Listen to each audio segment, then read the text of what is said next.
ওমর রাদিয়াল্লাহু জনসাধারণের সঠিক অবস্থা জানার জন্য রাত্রিতে ঘুরে বেড়াতেন। এক রাত্রে একটি ছোট কুটিরের সামনে এলে তিনি বাড়ির ভিতরের কথাবার্তা শুনতে পেলেন।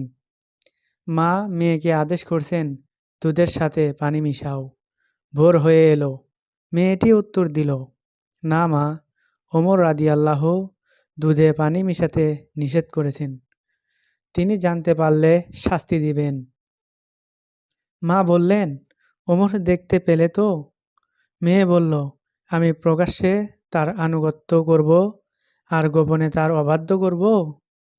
আল্লাহর কসম, এটা আমার পক্ষে মোটেই সম্ভব নয়। অন্য বর্ণনায় এসেছে, সে বলল, ওমর রাদিয়াল্লাহু হয়তো আমাদেরকে দেখছেন না, কিন্তু তার প্রভু তো আমাদেরকে দেখছেন। গোপনে সব শুনে ওমর রাদিয়াল্লাহু বাড়িটি চিহ্নিত করে ফিরে এলেন। পরে তার ছেলে আসেমের সাথে ওই মেয়ের বিবাহ দিলেন। এখান থেকে আমরা শিক্ষা নিতে পারি, পাত্র-পাত্রী নির্বাচনের ক্ষেত্রে অন্যান্য সকল গুণের উপর দীনদারি ও আল্লাহভীরুকে প্রাধান্য দিতে হবে।